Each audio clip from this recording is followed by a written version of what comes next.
দলং নিৰ্মাণৰ নামত ব্যাপক দুৰ্নীতিৰ অভিযোগ স্থানীয় ৰাইজৰ চেঙাৰ আলুপট্টিত দলং নিৰ্মাণৰ নামত ব্যাপক অনিয়ম আৰু দুৰ্নীতিৰ অভিযোগ উত্থাপিত হৈছে। ডক্টৰ জাকিৰ হুছেইন উচ্চতৰ মাধ্যমিক বিদ্যালয়ৰ পৰা আলুপট্টি শান্তিপুৰলৈ যোৱা পথত চলি আছে পকী দলঙৰ কাম। দলংখন নিৰ্মাণত ঠিকাদাৰ ফজল হকে প্ৰথমৰ পৰাই নিম্নমানৰ সামগ্ৰী ব্যৱহাৰ কৰাৰ অভিযোগ উত্থাপন কৰিছে স্থানীয় ৰাইজে। নিৰ্মীয়মান দলংখনক লৈ আৰম্ভণিৰে পৰা দুৰ্নীতি কৰি অহা অভিযোগ উত্থাপন কৰিছে তাৰে স্থানীয় ৰাইজে।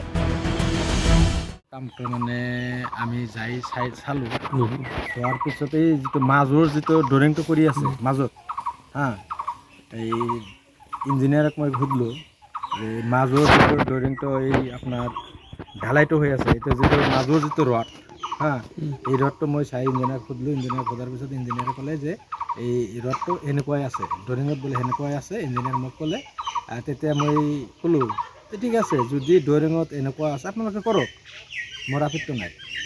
আৰু যদি ড্ৰয়িঙত বেলেগ আছে তেনেহ'লে কামটো বেলেগ কৰি কৰক।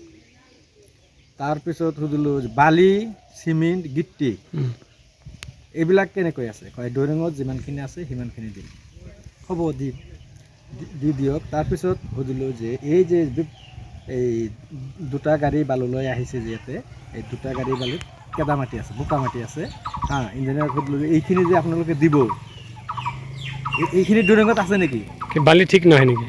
বালি ঠিক নাই, এই বোকা আছে কেদা আছে। তেতিয়া মই ইঞ্জিনিয়াৰক সুধিলোঁ যে এই কেদা বোকা দিহে না আপোনালোকে কাম কৰি আছে, এইটো ড্ৰয়িঙত আছে নেকি? মই সৰাসৰি ইঞ্জিনিয়াৰক সুধিলোঁ কথাখিনি। ইঞ্জিনিয়াৰে ক'লে নাই, সেইখিনিতো নাই। মই চাইছোঁ, চোৱাৰ পিছত চাওঁ যদি সেইখিনি বোকা আছে কেদা আছে সেইখিনি নিদিওঁ, ভালখিনি দিওঁ। তাৰপিছত সেইখিনি সুধি সেনে মই আহিলোঁ। অহাৰ পিছত আকৌ সন্ধিয়া 8 বজাত যাই সেনে চাওঁ সেই বালিখিনি নাই, 2 গাড়ী বালি নাই। ক'ত গ'ল বালিখিনি মই সুধিলোঁ তাক। এই ল'ৰা এটা আছে এই ঠিকাদাৰৰ ভাগিন, তাক সুধিলোঁ ইয়াতে 2 গাড়ী বালু আছিল, বালি 2 গাড়ী ক'ত গ'ল? সেইটো উঠাই লৈ গৈছে। ক'ত লৈ গ'ল? ক'লে নাই সেইটো লৈ গৈছে। দলঙত কি ৰডবিলাক ঠিক ঠাক দি আছে না? নাই, ৰডটো ড্ৰয়িংটো নিদিয়ে। ড্ৰয়িংটো নাচালেতো গম নাপাওঁ কেনেকৈ এই ৰডবিলাক কেনেকুৱা ৰড আছে। ইঞ্জিনিয়াৰে ড্ৰয়িংটো নিদিয়ে, কেনেকৈ ক'ম যে ৰড ঠিক আছে না নাই? ইঞ্জিনিয়াৰৰ ওচৰত ড্ৰয়িং খুজিছিল নেকি? খুজিছিলোঁ, কি ক'লে? নিদিয়ে। ঠিকাদাৰক কৈছিল? ঠিকাদাৰক কৈছিলোঁ, ঠিকাদাৰে ঠিকাদাৰো নিদিয়ে। ঠিকাদাৰৰ কথা ইঞ্জিনিয়াৰে যিখিনি কাম কৰি আছে সেইখিনি শুদ্ধ, ঠিকাদাৰৰ মতে শুদ্ধ। ইয়াৰ আগত আৰু এটা ইঞ্জিনিয়াৰ আহিছিল। ঠিকাদাৰৰ নামটো জানে না? ফজল হক।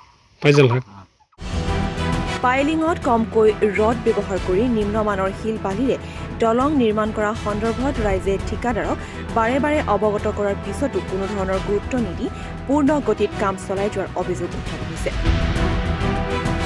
সিদিনা ৰাতি আমি আহিছিলোঁ, 8টা গাড়ী গিট্টি, 5টা গাড়ী বালা আৰু 1 বাল্টি চিমেণ্ট দি কামটো কৰিছে। আৰু মছলা মাৰোঁতে মছলাটো ভালকৈ পানী মাৰিব লাগে, সেই পানীটো ভালকৈ মানে শুকান মছলা তাৰ ভিতৰত ঢালি দিছে। ঢালি দিয়াৰ পিছত সিহঁতে ঘৰৰ পৰা যায় এটা মগ আনি মগ দি সেইবিলাক মছলা হাতেৰে লাৰি চাৰি ঢালি দিছে।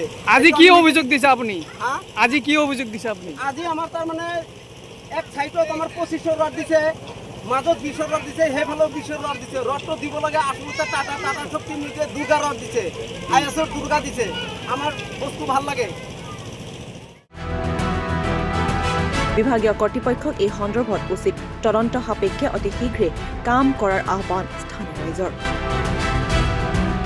নগৰ বেৰাৰ পৰা ইমৰুল হাছানৰ ৰিপৰ্ট, ডি নিউজ আৰু টি নৰ্থ ইষ্ট।